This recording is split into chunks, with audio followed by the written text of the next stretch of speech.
Ya, jadi kekacauan pemilu yang luar biasa ini sebenarnya sumber masalahnya ya KPU yang bertanggung jawab. Catatan saya yang paling penting adalah ya selain persoalan pelanggaran yang dibiarkan, yang KPU sendiri yang harus bertanggung jawab terhadap kekacauan utamanya adalah satu tentang 54 juta DPT yang kita minta verifikasi dan validasi. Itu tidak dilakukan sehingga kemudian KPU justru memberikan jawabannya tidak masuk akal. Simpel aja jawaban tidak masuk akal. Kita minta divalidasi orang yang usianya 1030 tahun. Dijawab bahwa 1030 tahun itu ada memenuhi syarat, kan itu nggak masuk akal kan? Nah, lalu akhirnya jumlah DPT itu kita tidak tahu berapa finalnya. Jadi artinya pada waktu kemarin itu kita mau suaranya itu terkumpul berapa nggak ada acuannya. Ya kan? Kalau DPT final itu segini melebihi segini berarti ada pemilih tambahan atau segini berapa persen. Sekarang mau mengacu ke berapa? Nggak ada DPT finalnya itu satu. Nah, yang kemudian ini menjadikan saya mengatakan beredarnya puluhan juta surat suara di luar TPS yang beredar entah di mana, yang hari-hari ini dia akan berubah menjadi suara masuk melalui kotak suara yang sekarang itu naga-naganya sudah kita lihat tuh di mana-mana terjadi clash antara penjaga kotak suara itu dengan mereka-mereka yang berubah-ubahkan itu sudah muncul gitu ya. Satu itu soal DPT yang menghasilkan surat suara puluhan juta beredar sekarang menjadi operasi penyesuaian di lapangan. Itu tanggung jawabnya KPU dan saya kira ini tindakan pidana yang sudah kita laporkan juga. Yang kedua tentang Sirekap. Nah, Sirekap ini menjadi malapetaka dari sebuah demokrasi. Kenapa? Karena demokrasi itu kan 50% plus 1 rumusnya, dan juga one person, one value, one vote. Satu orang itu nilainya tidak bisa dinilai dengan uang. Bayangan saja 50% plus 1 itu kalau terjadi persaingan ada dua gitu ya. Ini kemudian satu suara ini ke sini atau ke sini, ini dia jadi menang. Nah, ini yang namanya Sirekap itu merubah suara luar biasa banyaknya, bukan cuma satu, dan itu adalah sebuah kesengajaan yang jelas sebuah kesengajaan. Kenapa kesengajaan? Satu ya ini Sirekap ini kan kelanjutan dari Situng, dan saya sih mengatakan ini bukan Sirekap, ini sebenarnya Situng 2019 yang dioperasikan ulang karena Sirekap itu tidak beroperasi dan tidak siap. Welcome to your channel QNC, berdiri kokoh di tengah. Assalamualaikum warahmatullahi wabarakatuh. Alhamdulillah, saudara seperjuangan yang tetap setia mengawal pemilu sampai tuntas secara adil dan memenangkan rakyat. Kita tahu bahwa semangat rakyat di mana-mana ingin melakukan satu gerakan menuju ke hak angket ke DPR. Tapi sebelum kita membicarakan ke sana, kita tahu apa yang harus bisa dilakukan untuk meminta pertanggungjawaban, terutama pada penyelenggara pemilu yaitu KPU. Bersama kita pada siang hari ini ada Bapak Agus Maksum, dan ada Bapak Dr. Marwan Batubara, dan ada Bapak Dwi Cahyo, mantan Ketua Hakim Agung ad hoc. Kita akan membicarakan apa sepantasnya yang harus dilakukan kepada KPU, terutama tentang Sirekap, Sirekap. Karena mereka lah yang menciptakan, mereka yang melaksanakan, tetapi mereka tidak bisa mempertanggungjawabkan apa yang sedang menjadi kacauan di KPU. Setelah tuduhan-tuduhan banyak tentang server ada di Singapura, ada di Cina, ternyata sekarang sudah kembali pelan-pelan. Jadi tentu tidak bisa lagi tentunya KPU ini dipercaya untuk melanjutkan yang sudah ketahuan kejahatan-kejahatan, kecurangannya, ketidakmampuannya. Nah, maka mungkin kita mencoba minta tanggapan dari para tokoh yang ada. Dan pertama saya minta kepada Bapak Agus Maksum, karena sebentar lagi kayaknya ada acara keluar, saya minta untuk menuntaskan apa yang sebaiknya dilakukan kepada KPU ini. Silakan. Ya, jadi kekacauan pemilu yang luar biasa ini sebenarnya sumber masalahnya ya KPU yang paling bertanggung jawab. Catatan saya yang paling penting adalah ya selain persoalan pelanggaran yang dibiarkan, yang KPU sendiri yang harus bertanggung jawab terhadap kekacauan utamanya adalah satu tentang 54 juta DPT yang kita minta verifikasi dan validasi. Itu tidak dilakukan sehingga kemudian KPU justru memberikan jawabannya tidak masuk akal. Simpel aja jawaban tidak masuk akal. Kita minta divalidasi orang yang usianya 1030 tahun. Dijawab bahwa 1030 tahun itu ada memenuhi syarat, kan itu bukan masuk akal kan? Nah, lalu akhirnya jumlah DPT itu kita tidak tahu berapa finalnya. Jadi artinya pada waktu kemarin itu kita mau suaranya itu terkumpul berapa nggak ada acuannya. Ya kan? Kalau DPT final itu segini melebihi segini berarti ada pemilih tambahan atau segini berapa persen. Sekarang mau mengacu ke berapa? Nggak ada DPT finalnya itu satu. Nah, yang kemudian ini menjadikan saya mengatakan beredarnya puluhan juta surat suara di luar TPS yang beredar entah di mana yang hari-hari ini dia akan berubah menjadi suara masuk melalui kotak suara yang sekarang itu naga-naganya sudah kita lihat tuh di mana-mana terjadi clash antara penjaga kotak suara itu dengan mereka-mereka yang berubah-ubah kan itu sudah muncul gitu ya. Satu itu soal DPT yang menghasilkan surat suara puluhan juta beredar sekarang menjadi operasi penyesuaian di lapangan. Itu tanggung jawabnya KPU dan saya kira ini tindakan pidana yang sudah kita laporkan juga.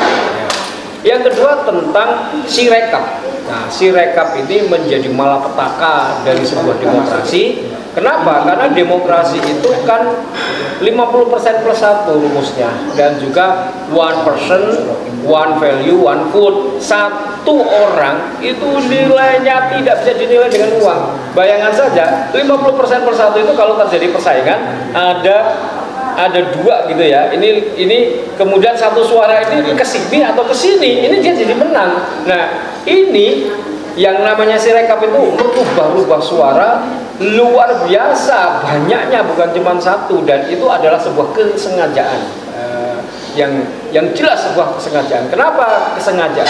Satu ya Sirekap ini kan kelanjutan dari Situng dan saya sih mengatakan ini bukan Sirekap, ini sebenarnya Situng 2019 yang dioperasikan ulang karena Sirekap itu tidak beroperasi dan tidak siap. Saya mengatakan tanggal 13 Februari di podcastnya Hersu, saya katakan bahwa Sirekap ini tidak siap dan kita sudah lakukan investigasi dengan KPPS itu di situ saya mengatakan kalau di tanggal 14 Sirekap itu menghasilkan hitungan maka itu pasti simulasi gitu kan. Nah, dan ternyata kemudian Sirekap itu tidak berfungsi, yang difungsikan Situng yang kemudian diberi nama pemilu 2024.kpu.go.id yang servernya itu ada di Xinjiang Taobao yang bagian dari sebuah grup perusahaan Alibaba yang berkedudukan di China dan juga servernya itu ada di China juga gitu ya yang baik Pak Gus, itu kan sudah diungkap beberapa hari yang lalu ya. Tidak ada tanggapan apa-apa. Nah, intinya kalau memang KPU sudah tertuduh seperti itu dan dia tidak bisa melakukan apa-apa, jangan-jangan dia tidak tahu apa yang harus dilakukan, maka rakyat kan tentu harus melakukan tuntutan atau punishment. Apakah dia harus diganti, ditutup, atau rakyat harus berbuat apa terhadap KPU yang seperti itu? Iya, KPU sudah tidak bisa dipercaya dengan kesalahan-kesalahan yang sangat fatal itu mengelabui kita seolah-olah dia melakukan minta maaf dan koreksi, nggak bisa dikoreksi. Apalagi kemudian dikoreksi pada DPT pada TPS itu nggak bisa.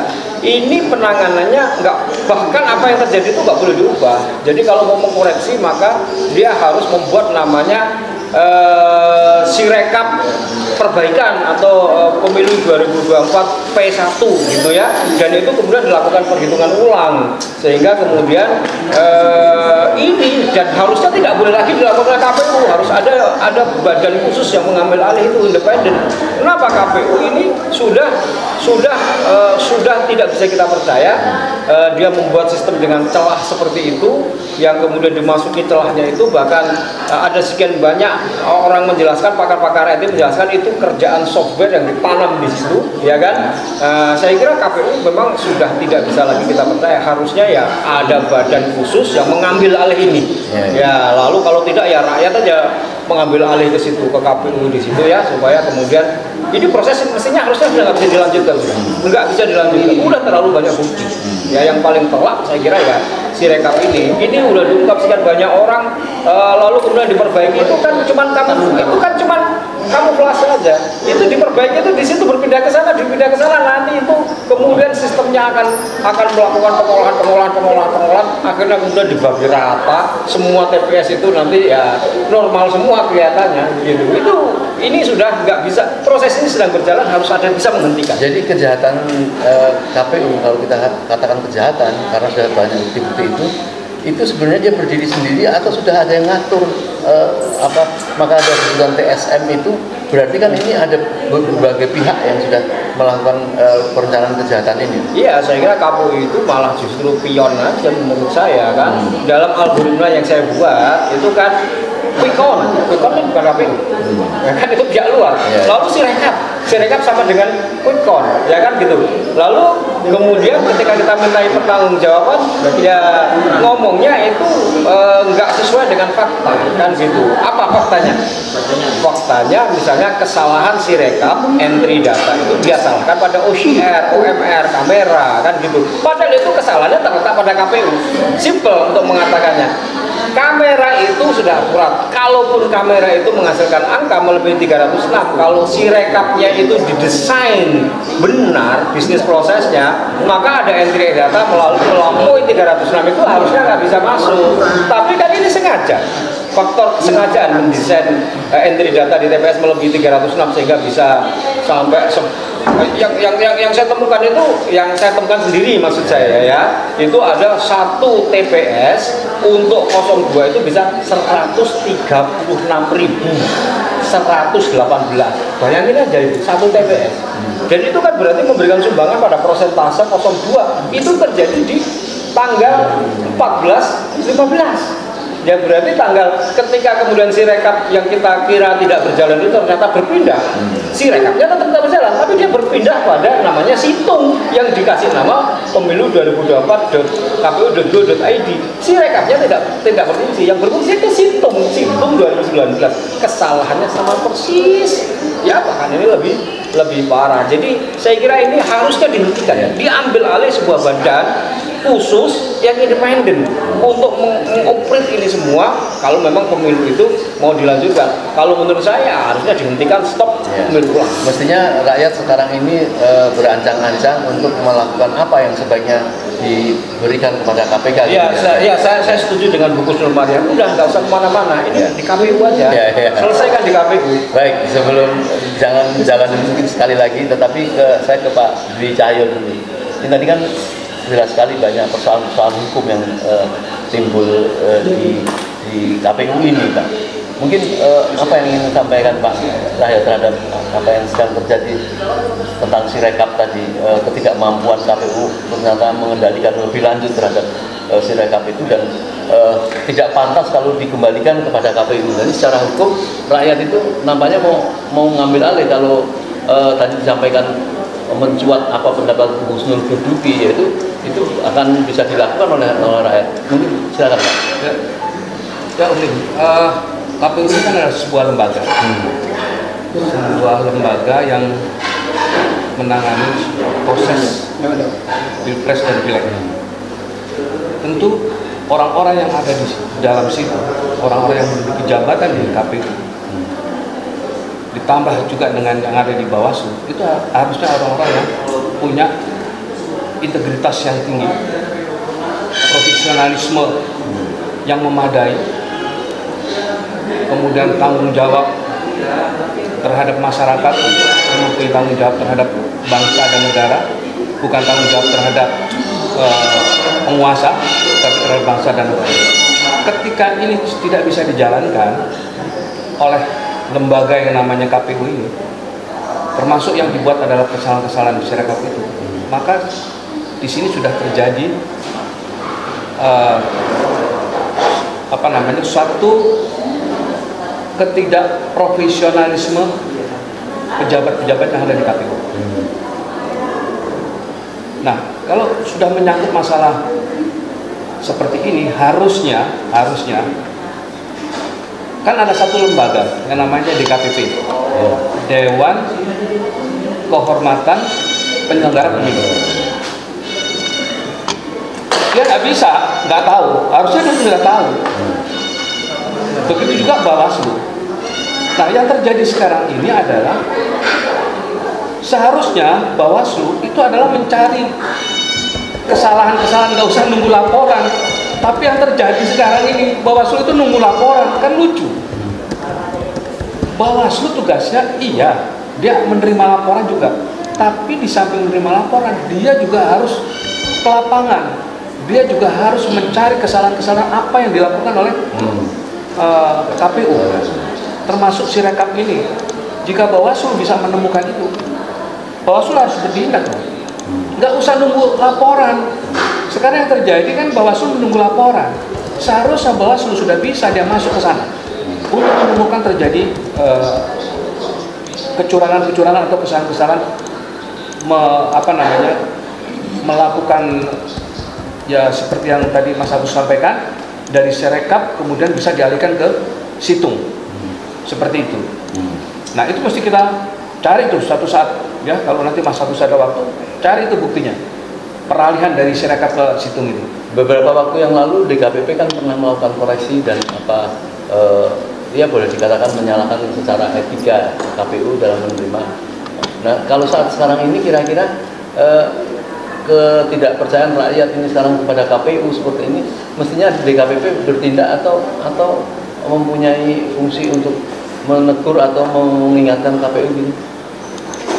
Kalau kita ambil urutannya kan dari penemuan kesalahan-kesalahan yang dilakukan oleh pejabat-pejabat yang ada di KPU, seluruh yang ada pejabat maupun seluruh personil yang ada di KPU, itu kan seharusnya Bawaslu menemukan kesalahan-kesalahan itu baru diproses. Tentu laporan itu tidak hanya berhenti di Bawaslu, Bawaslu juga harus koordinasi dengan DKPP. Jadi 3 lembaga ini seharusnya mereka melakukan semacam pertemuan-pertemuan rutin, ya, sehingga ada satu kerjasama bukan dalam arti negatif, ya, kerjasama dalam arti positif. Artinya fungsi kontrol juga dari Bawaslu juga harus ada, sehingga Bawaslu juga harus punya kemauan untuk mendapatkan kesalahan-kesalahan dari KPU, terjunlah ke lapangan langsung, kemudian dia mencari kesalahan-kesalahan itu, kecurangan-kecurangan itu, dan dia nanti juga bisa kerjasama dengan DKPP untuk mengambil langkah-langkah hukum selanjutnya seperti apa. Mestinya kan begitu. Nah, ini kan pemilih melihat sendiri yang terjadi apa? Banyak justru laporan dari masyarakat. Loh, tugas Bawaslu ini masa menunggu laporan dari masyarakat? Baik, Pak, jadi ini yang sangat penting sekali ini Pak Marwan ini. Tadi sudah dijelaskan sama saya sama Pak Agus. Ini rakyat kan sudah mendesak masalah angket itu. Tetapi ini persoalan KPU ini kalau bisa ditanggapi dari beberapa usulan, terutama ada usul Maria mengatakan kalau sudah seperti itu duduki saja lah, KPU sehingga itu betul-betul bukan disabotase tapi diambil alih oleh rakyat atau diputuskan sampai ada penggantian segala sesuatunya sebelum kita bicara masalah tuntutan hak angket ini. Ya, terima kasih Om Lim. Jadi saya kira catatan penting kita yang paling utama adalah bahwa pemilu telah berlangsung secara curang. Nah, kecurangan ini dimulai sebelum pemilu itu berlangsung sampai setelah berlangsung. Itu satu hal. Hal lain bahwa penyelenggara pemilunya ini juga bermasalah dan merupakan bagian dari rezim. Jadi kalau sudah melihat itu, sebetulnya rakyat itu bisa saja memulai dengan menuntut wakil rakyat menjalankan tugas pengawasannya. Pengawasannya itu apa? KPU audit, kemudian pemerintahnya yang terlibat kecurangan sejak sebelum pemilu ini diselidiki menggunakan hak angket. Nah, ini cara yang memang dijamin dalam undang-undang. Dan kalau kita misalnya melakukan demo, kita berkumpul dan menyatakan pendapat, ini juga dijamin oleh konstitusi. Nah, kaitannya dengan apakah kita harus duduki KPU atau tidak, bisa saja itu nanti kita duduki lalu KPU bisa berhenti. Tapi apa solusinya gitu? Apa yang hendak kita capai di sana? Dibanding misalnya angket ini wakil rakyat, mereka punya hak untuk melakukan penyidikan. Nah, termasuk juga untuk menjalankan tugas pengawasan dari sisi mengaudit secara forensik, secara menyeluruh tentang bagaimana KPU itu menyelenggarakan pemilu ini, ditambah lagi tentang bagaimana menggunakan perangkat yang namanya sistem IT. Artinya ini kita bersuara, berharap nanti rakyat itu menuntut memang dalam koridor hukum, dan kelihatan prospek hasilnya itu seperti apa sepanjang DPR itu menjalankan fungsi atau tugas angketnya itu secara objektif dan profesional dan tanpa intervensi. Sehingga dengan begitu kita berharap nanti ada hasil. Apa hasilnya misalnya? Kalau memang ditemukan kecurangan TSM, itu kan tadi sudah disebutkan, dampaknya adalah bahwa yang terlibat ini didiskualifikasi, ya kan? Lalu lebih lanjut lagi, kalau yang namanya pemerintah yang memang sedang diangket oleh DPR misalnya, diselidiki oleh DPR, kemudian ditemukan kejahatan yang dilakukan oleh Presiden, ditambah lagi hasil audit KPU, IT-nya dan bagaimana mereka menjalankan fungsi pengawasan itu atau menyelenggarakan pemilu itu, ditemukan pula hal-hal yang memang melanggar, ini dikombinasikan, lalu nanti dari situ bisa ada pernyataan pendapat dari DPR yang misalnya bahwa memang Presiden Joko Widodo terlibat dalam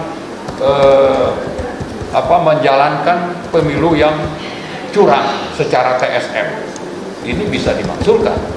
Kemudian kalau memang penyelenggaraan pemilu oleh KPU ini bermasalah secara hukum, ini bisa dibatalkan. Salah satunya itu adalah membatalkan 02 sebagai paslon dalam Pilpres. Jadi artinya kita lebih bisa melihat ada prospek solusi yang memang dalam koridor hukum dan bisa dipercaya dibanding sekedar kita menduduki KPU lalu untuk apa?